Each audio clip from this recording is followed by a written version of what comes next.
Hi there, this is Elaine. Today's story is about Ruby the reindeer. So, first of all, I want you to get yourself really comfortable. So you can pull up the covers if you have them. Maybe wiggle your toes a bit. Great big stretch, that's right. And maybe a big yawn if you have to. And then let's do some breathing. Now, if you've listened to me before, you know how important I believe breathing is.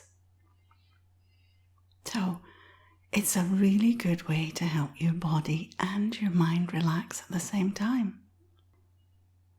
So let me show you how. So, you take a breath in through your nose like this. And then you blow it out through your mouth like this. You do it now. In through your nose. Out through your mouth. Again, one breath in, one breath out. That's it. I think you've got it. And you might even notice that you start to feel just a little bit calmer. Maybe just a teeny bit more comfortable. So let me ask you, are you ready for the story? Shall we just get into it? Okay. Ruby the reindeer was so excited. "Daddy, Daddy," she shouted, "I got a letter from Santa. He wants me to be one of the reindeer that pulled the sleigh on Christmas Eve." She was beside herself with excitement. She had been chosen out of all of her friends for this very special event that only happens once a year, as you already know.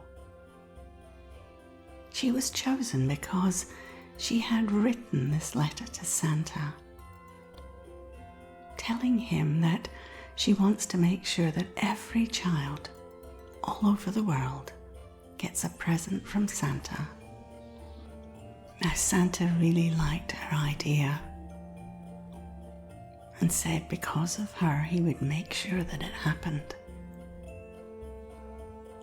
Now, Ruby lives in Greenland, and in the letter Santa told her that he had booked her on the Sky Bus,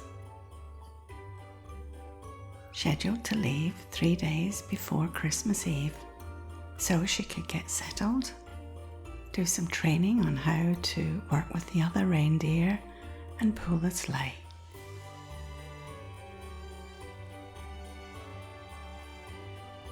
So Ruby got herself organised. She made sure her antlers were clean and polished, that her hoofs were shiny and black. And she found her Santa hat in the cupboard and her red nose piece. Now, all the reindeer who are pulling Santa's sleigh have to wear a red nose. It's kind of like a uniform. Rudolph had started it, and now they all have to do it. And Ruby was okay with that as it matched her name. Ruby is red. She looked in the mirror and was very happy with what she saw.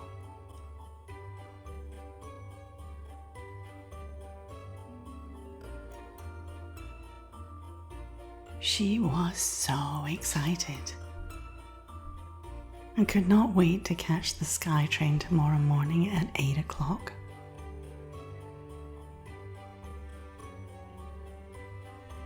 It was going to be a long journey to the North Pole, and she would get there just before bedtime.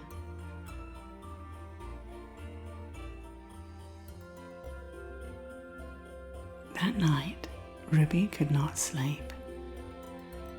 Her dad, Victor, told her a bedtime story and tucked her in, but still she couldn't sleep.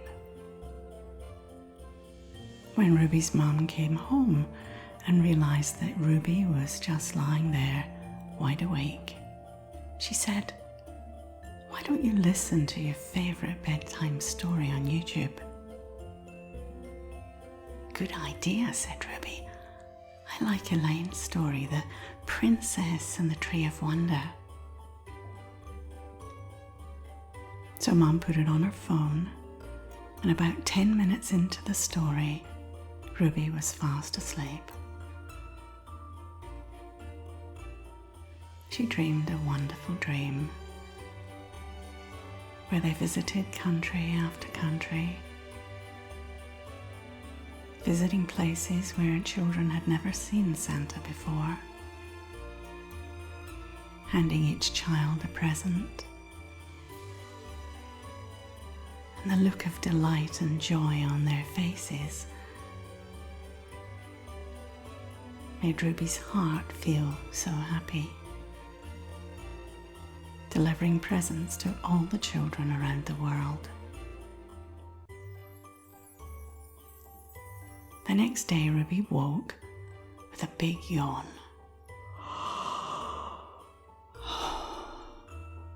It was very light outside and the sun was shining high in the sky. There was snow everywhere. It looked like a white fairyland. And then Ruby looked at the clock and it said 9 o'clock. "Oh my goodness," said Ruby. "I've missed the sky bus." "Dad," she shouted, "I've missed the bus." And the tears started running down her cheeks. "Sorry, Ruby, but you didn't tell me what time the bus was, or I would have wakened you up," her dad said. "But don't panic," said Victor. "We will find a way to get you to the North Pole."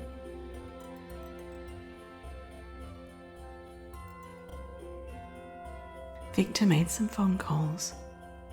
He called Felix the fox, who lived in the edge of their valley, to ask if he could help Ruby get to the North Pole. "Hi, Felix. This is Victor. Ruby needs to get to the North Pole before Christmas Eve. Could you help her? She's part of Santa's crew." "Sure I can," said Felix. "If she comes in an hour, I can take her on skis to the beginning of the next valley." "Oh, thanks so much, Felix. We'll see you in about an hour." Victor then called Willie the walrus.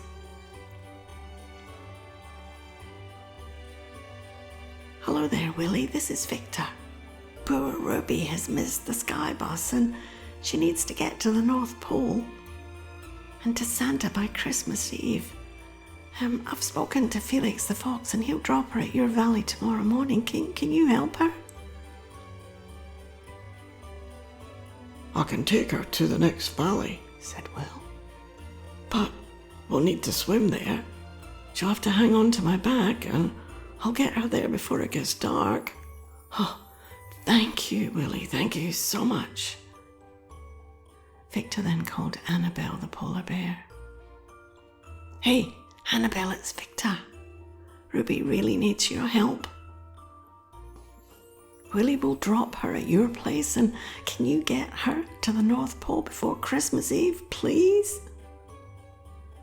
"Of course I can," said Annabelle. "Ruby will have to sit on my back and we might have to do some cloud jumping to get there in time. But we can do that. No problem, Victor." "Oh, thank you so much, Annabelle," said Victor. Victor put the phone down, relieved, and said to Ruby, Felix, Will and Annabelle will all work together to help you get to the North Pole on Christmas Eve, darling. So are you ready to go? Ruby was so relieved and happy, and she grabbed her backpack, her Christmas hat, and she and Victor ran as fast as they could to Felix the Fox's house.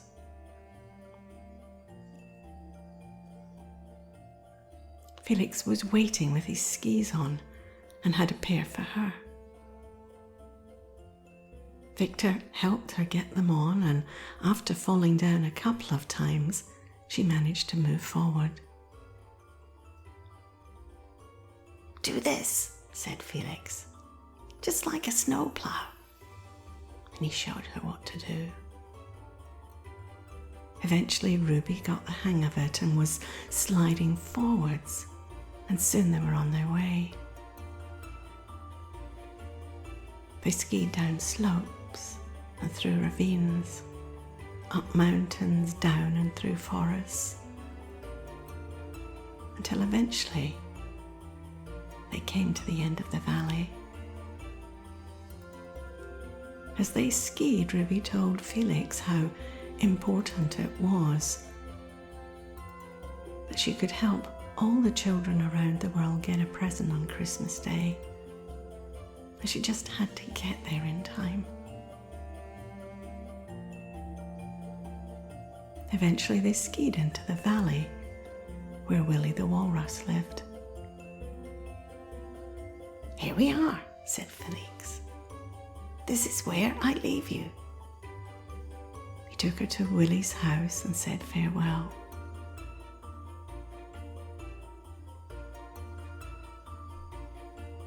"Thank you so much, Felix," said Ruby.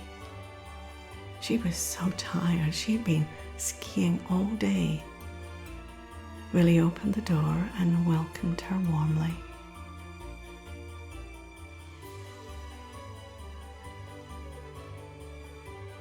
"Come in," he said.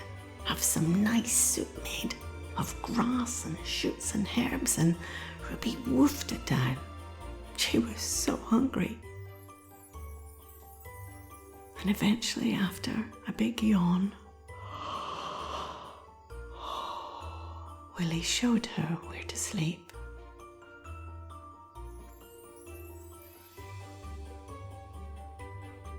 She rolled into bed, and before she could say good night, she was fast asleep.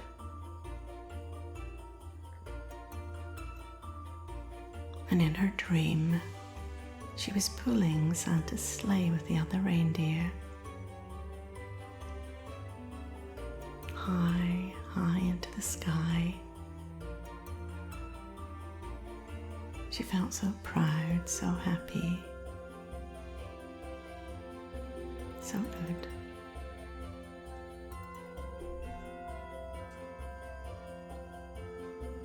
The next morning, after they woke up and had some breakfast, she jumped on Willie's back and they dived into the water. "We have a long way to swim before we get to the next valley," said Willie, "so hang on tight." They swam into the ocean and then back up to the surface through schools of silverfish, seals and some large salmon. Some larger fish touched their legs and they nodded hello as they passed. A couple of whales did a big jump in the air and wished them well.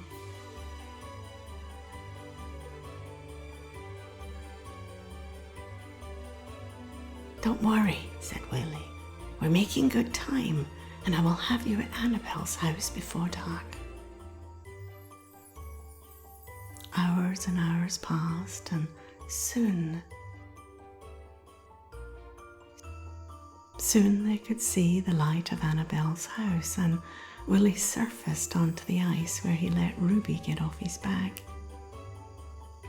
There was snow and ice all around, with icebergs of all different sizes. Some were right up to the sky, and some were little. Ruby gave Willie a big hug and thanked him so much for being so kind, and she skipped up to Annabelle's front door. "Hi, Ruby," said Annabelle. "I've been waiting for you." Ruby was so hungry, and Annabelle offered her a yummy sandwich of shoots and leaves and herbs, and it was so yummy. After a while, Ruby began to yawn, and Annabelle said, "I think it's time for bed, young lady." Ruby lay down. Her legs were tired, her head was tired. Her eyes were drowsy, and soon she was making a little snoring sound as she moved easily into a deep sleep.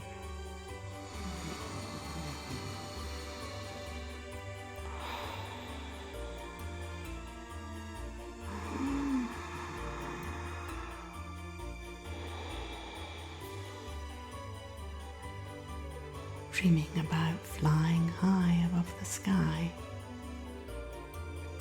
pulling Santa's sleigh. So sleepy now, so sleepy.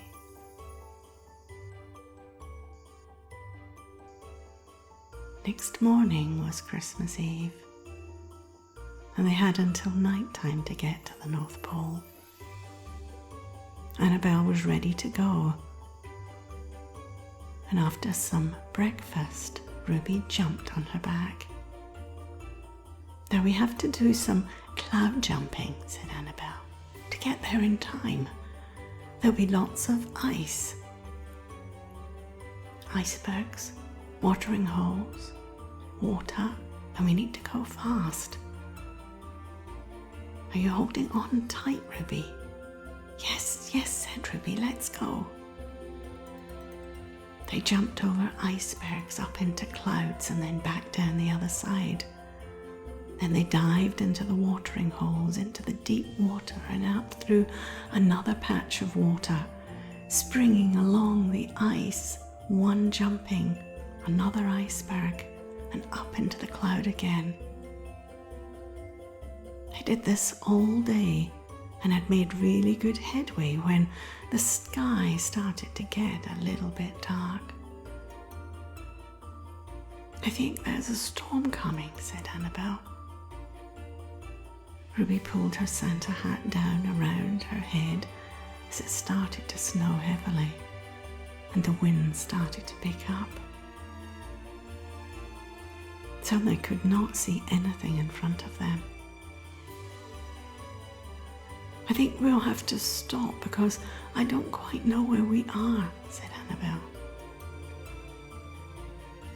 Ruby didn't know what to do. She felt worried and felt like she wanted to cry. "Don't worry," said Annabelle. "We will just wait for the storm to pass and then find our way again." The wind was churning up the snow, and soon the blizzard was raging around them. They cuddled closely together to keep warm. It was loud and scary, but Annabelle held Ruby close and told her it would be okay.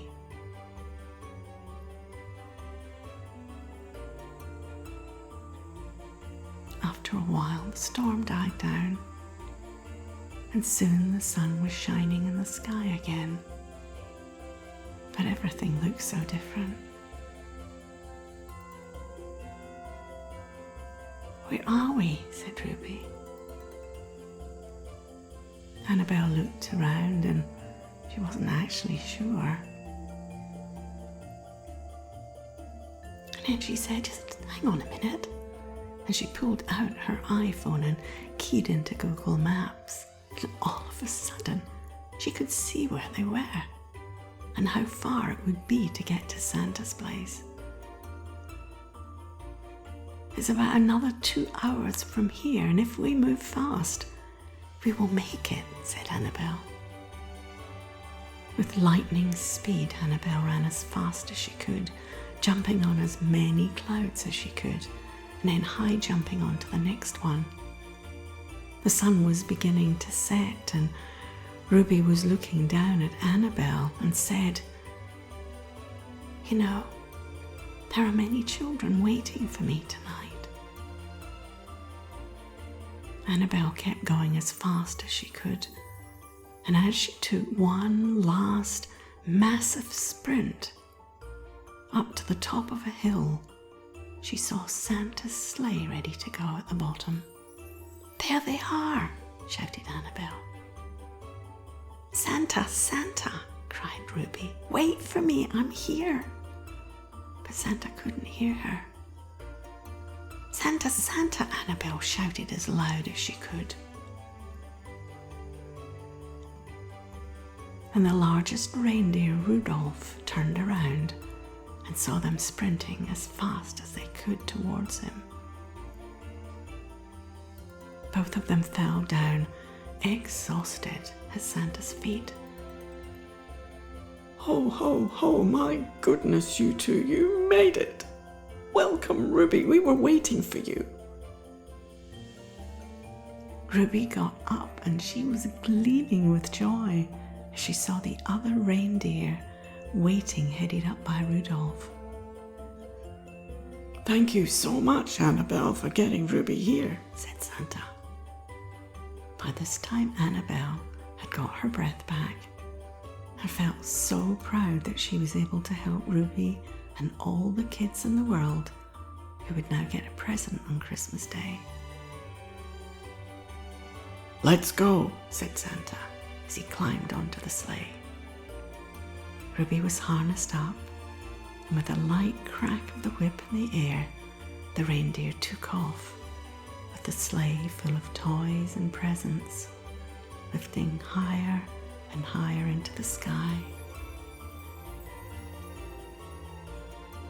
"Thank you, Annabelle," shouted Ruby. "Thank you so much." She waved. Annabelle waved back and watched them start their journey.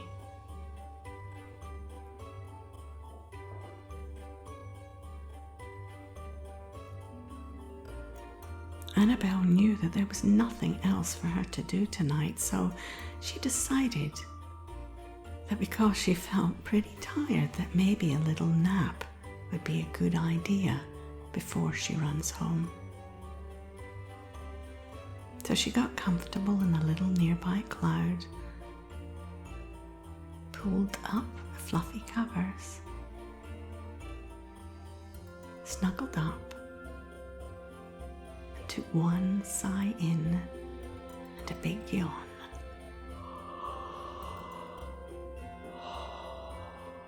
And soon she was fast asleep. So sleepy, so tired, feeling happy. Night night.